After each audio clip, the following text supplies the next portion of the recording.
Baik, Assalamualaikum warahmatullahi wabarakatuh. Kita sudah bersedia untuk menceritakan satu lagi topik.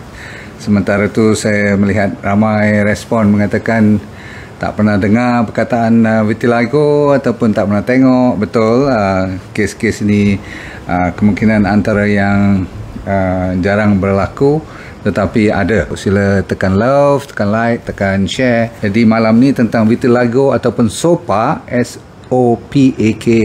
Orang yang kena tu walaupun jarang you jumpa, tetapi bagi mereka adalah satu orang panggil yang sengsara sangat. Kalau setengah-setengah orang tu, kalau you tengok bukan sebab penyakit tu.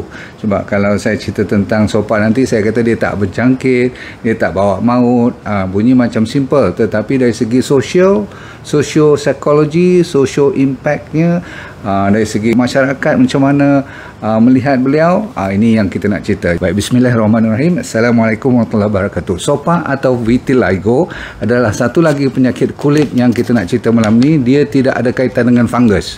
So dia berlainan dengan yang saya cerita, kurap atau panau. So pay attention, sebab ini antara 1 hingga 2% daripada rakyat satu dunia sedang mengalaminya. Kalau 1-2% nampak kecil, tapi kalau kali 7.3 bilion, hampir 75 million rakyat di dunia yang tengah menghadapi masalah ni. Dan dia selalunya berlaku sebelum umur 20 tahun, yang lebih kerap. Dia bermula sejarah vitiligo ni selalunya, kalau yang you tengok yang serius-serius yang sampai nak dapat macam cerita, pernah dengar Michael Jackson tak? Nanti you kata, dok, you bagilah sampel-sampel yang senang kita boleh ingat siapa dia. Michael Jackson is one of them. Ada lagi banyak selebriti-selebriti yang saya pun tak kenal, tapi ada juga model-model yang buat parade tu atas stage semua tu. Dia ada setengah tu dia tak mau buang, dia tak kisah ada dia punya spot tu kan. You tengok kan, dia warna tu kadang-kadang selalunya kat mata, kat mulut, ni kening-kening semua ni, kadang-kadang sebelah, kadang-kadang dua-dua belah, sampai tangan semua, kaki semua tu kan. Jadi SOPAK putih habis. Kalau orang yang lagi berwarna gelap, lagi ketara. Kalau Mak Saleh tu tak apa nampak sangat. Jadi kita orang Asia ni memang kalau dah kena, kita kena cuba tengok apakah habuan kita, ataupun boleh tak kita bagi sedikit ataupun sebanyak jawapan yang mungkin memberi inspirasi bagi anda. Jangan putus asa. Sebab apa? Kes-kes ini saya dah kata tadi, dari segi socio impactnya, sehinggakan mental tu jadi stres sampai tak boleh langsung keluar rumah dan sebagainya. Maklum sajalah. You bayangkan kalau you sekarang, you pergi tengok cermin, besok pagi dia keluar 50 sen ataupun 10 sen dulu. Lepas tu dia keluar 50 sen, lepas tu dia jadi merebak macam peta. Okey, jadi macam mana perasaan you? So tak heranlah ada kes-kes yang dah, orang kata apa, memikirkan untuk membunuh diri pun. Memang ada, itu kes tu memang betul. Jadi salah satu daripadanya masalah, dia panggil dua jenis. Satu dia panggil segmental, satu lagi panggil non-segmental. Maksud saya begini, ada satu jenis tu yang kalau daripada muda you kena, dia kadang-kadang dia merebak, tapi dia akan berhenti, dia satu segmen saja. Contoh dia pakai bahagian katakan muka, muka, atau segmen tangan, kaki, bahagian katakan dada atau perut, dia boleh. Jadi dia boleh berhenti kat situ. Itu panggil segmental. Satu lagi jenis ialah non-segmental. Dia boleh kena, lepas tu dia boleh merebak, tapi dia tak kira kat mana, negeri mana dia nak pindah, dia pindah. Maksudnya dia boleh pergi. Itu non-segmental, faham? Jadi kes-kes yang non-segmental ni yang selalunya orang jadi satu badan tu, yang nak kena macam jadi Michael Jackson tu, faham? Baik, dan kes ini saya kata tadi tidak berasaskan kepada virus atau fungus ataupun kulat-kulat yang kita cerita 2-3 malam lepas. Yang ni adalah disebabkan oleh autoimun. Jadi perkataannya auto sendiri, imun maksudnya daya tahan, kekebalan kita. Kekebalan kita itu sepatutnya menahan kita, menjaga imun sistem kita, tapi selalunya dia makan balik. Tapi dia makan balik apa sekarang? Bukan dia makan organ-organ dan sebagainya. Dia attack balik melanocyte. Melanocyte adalah nama sel yang mengeluarkan melanin. Melanin ialah yang mengeluarkan warna ni, warna brown ke, warna cerah ke, warna gelap ke, selalunya lebih gelap lah melanin kan. Jadi tuan-tuan sekalian, melanin tu dah tak boleh keluar. Bila melanin tak boleh keluar, dia tak jadi gelap, maksudnya dia tak jadi normal skin, dia akan jadi putih sampai langsung tak keluar melanin langsung, maka itu yang jadi macam putih susu tu.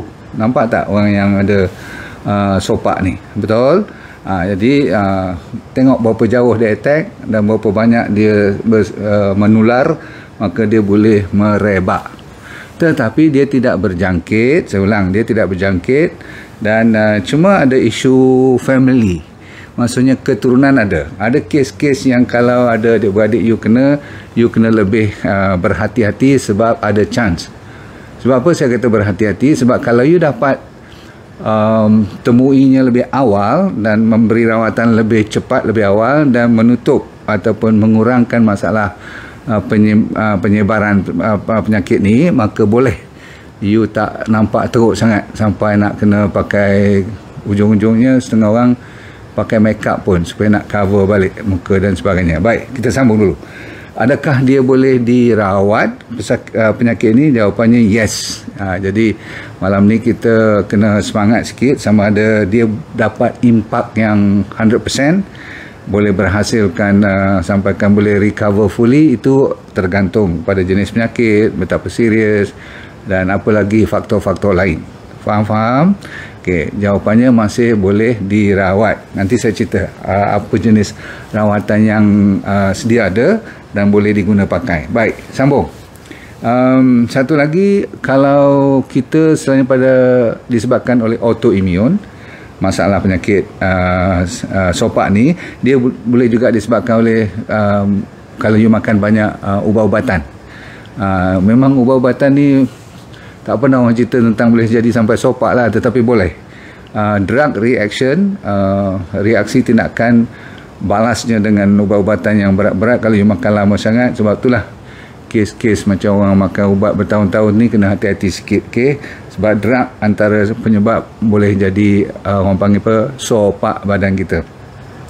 Tetapi satu ni you all semua kena dengar elok, walaupun you kadang-kadang anggap benda ni enteng. Selalunya saya tahu sebab apa, you anggapkan psikologi ni just benda yang abstrak. Terutama sekali dalam erti kata stres. Psikologi itu maksud saya mental stress adalah penyebab utama selain daripada autoimmune. Dan autoimmune pun askar dan polis dan semua army kita nak lawan diri kita balik tu bukan dia sengaja lawan. Dia disebabkan dia pun under stress sebab master dia, toke dia tengah stress.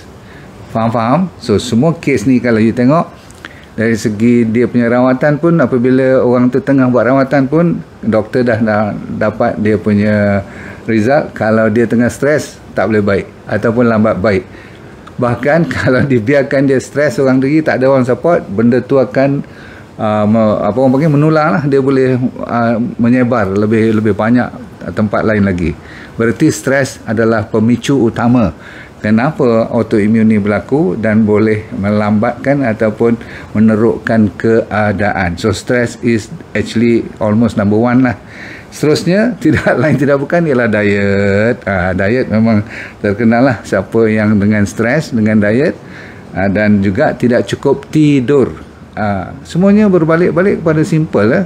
4-5 ni juga dia punya faktornya. Jadi kalau you belajar dengan I nak jadi warrior, tak payah you belajar sampai 5-10 tahun kan. 5-6 bulan dah pandai ni. Sebab apa? Kalau you check stress, okay. Kalau you check tidur pun cukup, exercise secara sikit-sikit pun buat juga, no problem. Lepas tu matahari pun kena cukup. Kalau kena juga, itu yang dinamakan Tuhan menduga you. Tetapi kalau semua gaya hidup ni tak betul dan autoimmune you mengamuk, kita sebenarnya menzalimi diri. Maka boleh. Sebab tu saya kata boleh dirawat, sebab kalau you dah tahu punca. Sebab apa? Puncanya ialah autoimmune. Cuma 5 hingga 10% saja disebabkan oleh genetik. Faham genetik? Dia memang ada kes sopak ni. Kita dah tahu ada kajian, ada jin lebih kurang 20 ke 25 genetic factor, jin yang telah dikenal pasti yang boleh menyebabkan dia timbul sopak ni. Seterusnya, kalau you ada penyakit lain, maksudnya you berpenyakit comorbidity, seperti you ada masalah obesity, you ambil masalah merokok, ada batuk, ada penyakit yang serius seperti diabetes, ada masalah autoimun sendiri yang lain, ataupun masalah-masalah radangan lah, ataupun inflamasi, senang you kena masalah sopak ni pun. Baik, satu lagi ialah kalau you tengok orang-orang yang selalu bergeser tempat-tempat yang nak kena autoimun ni ataupun sopak ni, you perasan tak kadang-kadang dia kena ke bahagian siku sebab dia banyak bergeser kawasan tu, ataupun dia pakai pakaian yang ketat. You tengok-tengok kalau nak kena sopak, kawasan tu kena dulu kan. So tempat yang friction ni, orang yang suka main piano, you tengok-tengok dia punya sopak tu naik kat jari-jari dia. Kan dia tempatnya sebab dia suka attack bahagian yang orang kata apa, kulit yang selalu bergeseran pun boleh juga. Okey, baiklah, sekarang tiba masanya saya bagi sedikit harapan macam mana kita untuk mengendalikan isu ni. Nombor satu, kita kena cek dengan dermatologis. Dermatologis selalunya akan kenal pasti dan selalunya tak susah nak dengar cerita you, tengok you punya riwayat, tengok you punya gejala dan tengok sign you. Tengok kat mana putih tu timbul, kulit tu dah sopak, lepas tu dia menyebar macam mana, umur berapa, apa gaya hidup you, selalunya dah dapat confirm. Dan bila dicuba dengan beberapa jenis ubat-ubatan, dimulakan dengan ada 4 cara. Okey, dah sedia. Nombor satu ialah mulai dengan topical, maksudnya melalui ubat sapu dahulu. Dan selalunya yang bagus sekali dia orang ada campur dengan copper, sebab dikenal pasti salah satu daripada penyebab utama vitiligo ataupun sopak ni adalah disebabkan ada masalah copper yang tak mencukupi dalam badan kita. Walaupun diperlukan sikit, tapi kalau tak cukup lah, maka disapunya dia panggil copper cream. Itu satu. Nombor dua, dia sukakan kalau you boleh tambah makanan yang tinggi dalam zinc. Banyaklah vegetable, all fruits and vegetable, terutama sekali sayur-sayuran yang menghijau, banyak zinc, no problem. Dan satu lagi, untuk awalan, kalau peringkat awal, you kena tengok, ambil darah, you apa tu, vitamin D3 dalam darah you cukup tak? Kan saya kata hampir 75% daripada kita tak cukup D3, K2 tu sebagai dia punya partner, tapi D3 dulu kena check.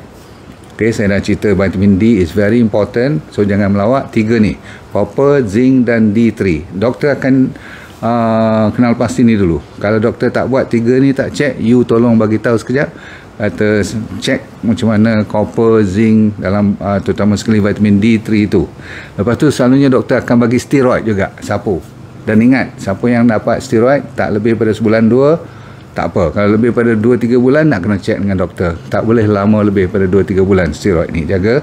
Lepas tu ada juga doktor akan bagi ubat macam ubat kanser, namanya lebih kurang methotrexate. Untuk dia bukan untuk kanser saja, dia boleh merubah you punya immunity punya sistem sehingga dia boleh merawat untuk beberapa ketika. Dan seterusnya doktor akan bagi you dia panggil fototerapi. Pernah dengar? Yang pakai bulb tu, lampu special lah, dia ada special bilik. Sebab tu you pernah dengar Michael Jackson kan, dia ada masuk dalam kononnya oxygen tank dah, tapi sebenarnya dia ada satu lagi tank yang pakai, bukan tank, macam bilik yang pakai, dia panggil photo light. Dan fototerapi ni terkenal dengan 311 punya nanometer wavelength dia tu, dia punya kan lampu ataupun cahaya semua ada dia punya gelombang dia. So dia pakai 311 nanometer yang dipanggil UVB, ultraviolet B, yang nano band tu orang panggil apa? Narrow, maksudnya dia ada specialized yang khas untuk menjaga supaya you dapat balik melanin tu. Dia menghidupkan balik melanocyte, terutama sekali kawasan-kawasan you yang orang kata apa, masih ada lagi bulu roma. Tempat-tempat yang masih lagi ada bulu roma tapi kawasan tu dah jadi putih, tempat tu senang dapat balik dia punya orang panggil color original kulit you dahulu. Walaupun dia perlukan at least fototerapi pun bukan 3-4 hari, dia minimumnya 2-3 bulan kena buat terapi baru boleh nampak beza. Maklum sajalah kulit kan. Tapi sekejap-sekejap je. Dia macam 20 saat, 15 saat, you buat lah beberapa puluh hari, lepas tu tengok macam mana. Ramai orang dah dapat impact dengan fototerapi. Seterusnya, zaman moden sekarang dia orang buat implant. Dia ambil sel-sel yang masih lagi ada melanin elok. Selalunya dia ambil contoh belakang telinga, tempat-tempat yang ni lah, yang fresh ni kan, dia ambil, dia transplant. Maksudnya dia ambil daripada yang normal tu, dia pergi letak kawasan yang abnormal, maksudnya yang dah jadi mati, tak ada lagi melanin tu. So orang kata macam tanam semula lah kan, boleh. Ni zaman-zaman moden, cuma dia ni mahal lah. Kalau you insurance cover tu tak apa juga. Tapi apapun masih ada harapan. Setengah orang ada satu nama monobenzone punya teknologi ni, dia depigmented semua, maksudnya dia putihkan kawasan-kawasan yang dah tak sama tu kan. Kadang-kadang dia ada spot-spot yang hitam-hitam, kawasan putih, lebih baik dia putihkan semua. Ada juga jenis yang nak putihkan semua pun ada jenis macam tu juga. Jadi bagi saya dia masih lagi ada reversibility, sehinggakan antara 50 hingga 60% daripada pesakit mendapat kebaikan ataupun mendapat positif. Sebab tu saya tak kata dia 100%, tetapi kalau dapat 50-60% recover, katakan 100 orang yang pergi hospital, 5-60 orang dapat impact yang positif, bagi saya tu dah cantik dah kan. Maklum sajalah yang lain sehinggakan ujung-ujungnya kena pakai make up pun. Tahu make up tak? Maksudnya bagi sama kawasan kulit yang masih lagi original, kawasan putih tu di make up kan. Ada orang zaman yang dah beranikan diri ni, dah ada keyakinan diri, dia pergi je ke depan, dia tak kisah bertampuk ke, bersopak-sopak ke, dia tak kisah. Apalagi makanan yang you boleh galakkan diri you untuk membantu mempercepatkan. Satu daripadanya ialah papaya. Dalam papaya tu ada bahan-bahan senyawa yang bagus, phytonutrient yang untuk membantu. Nombor dua ialah kalau you nak minum air, masukkan dalam bekas copper. Copper ni apa ya? Tembaga ya. Orang-orang India banyak pakai gelas ataupun bukan gelas. Dia punya mug tu yang diperbuat daripada copper. Pernah tengok kan? Copper punya mangkuk, copper punya tempat buang air. Satu lagi walnut. Banyakkan walnut. Satu lagi saya kata makanan yang tinggi dengan zinc kan, banyak sebenarnya banyak seafood tu, tetapi untuk kita yang tak makan banyak seafood, you boleh gantikan dengan all the greens, vegetable, pastinya ada zinc, no problem. Okay, vitamin C banyak, buah-buahan sayur-sayuran, lagi moringa boleh, neem pernah dengar, lepas tu semua yang pahit-pahit seperti peria, apa lagi yang pahit you carilah. Mungkin buah saya tak baca lah buah petai ke buah jering ke, tetapi yang pahit-pahit, terutama sekali peria. Okay, kurangkan makan makanan yang berasam ataupun yang sour, yang masam.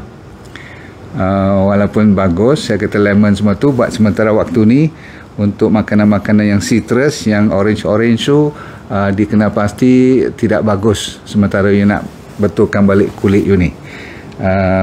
Termasuklah juga kacang-kacang tanah memang saya tak bagi pun kan. Okay. Lepas tu adik-beradik semua you tak boleh buat apa lah, tak boleh tukar lah kan. Okay. Okay, sikit lagi ada glutathione, kalau you nak ambil daripada farmasi boleh. Satu lagi namanya NAC, you tulis dia kat sini, N capital AC, N-acetylcysteine. Saya ada sendiri lah, tapi saya belum keluarkan NAC ni. Selenium ambil daripada Brazil nut, boleh makan. Green juice, saya dah kata tadi, juice juga daripada makanan-makanan yang menghijau boleh. Dan tidak lupa kepada matahari, zinc, D3K2, dan kita memang ada D3K2 tu bagus sangat-sangat, tapi you jangan lupa kepada sacha inchi oil. Sebab apa? Sacha inchi oil mententeramkan semua radangan. Juga jangan lupa kepada kalau tengah stres, tengah down, boleh ambil RX Mucuna, MUCUNA. Dia berbentuk teh, you minum tu macam kita orang kata apa, special coffee lah. Tapi dia tak rasa apa, dia cuma ada dopamin, bagi you happy sikit lah. Sebab dalam keadaan ni banyak stres dalam badan you. Baik, tutup cerita. Kalau you under stress, lain kali dengar balik lecture saya. Yang dulu pun saya dah pernah lecture tentang anti-stress. Saya nak buat lagi sekali sebab saya tahu sangat setiap penyakit ada satu faktor yang common denominatornya. Maksudnya ada di mana-mana saja. You selit je dia punya jawapan. Kenapa you sakit A, B, C, D, E sampai Z pun ada perkataan dinamakan stres. So, vitiligo ataupun sopak, tolong betulkan stres dulu. Lepas tu ikut dengan doktor punya rawatan. Tapi saya dah bagi tadi apa nak buat untuk makanan. Of course you kena ikut D&D diet lah. Sugar tak boleh, semua tu biasa. Okay? Jangan you lupa pada D&D diet. Dan kita termasuklah sampai puasa pun. Betul? Kalau tak ada apa-apa, malam ni kita dah habis dulu. InsyaAllah jangan putus asa. Sebab teknologi zaman moden sekarang, tolong jangan you diam kat rumah. Pergi jumpa you punya dermatologist. Kalau yang A tak boleh bagi jawapan, you pergi B. Cari yang moden-moden sebab dia orang dah ada banyak jawapan yang terbaik untuk zaman sekarang. Okey, so jangan putus asa. Boleh? Assalamualaikum warahmatullahi wabarakatuh. Jangan lupa kepada untuk menjadikan dunia anda bahagia, dan dunia anda dah bahagia, akhiratnya syurga. Cun. Okey, sebab itulah kita kena sentiasa apa? Let go and apa dia cepat? Feel good. Okey. Happy ya semua D&D warrior. Jangan terlalu sedih sangat. Okey, kalau apa-apa pun berlaku, banyak bersabar. Assalamualaikum warahmatullahi wabarakatuh.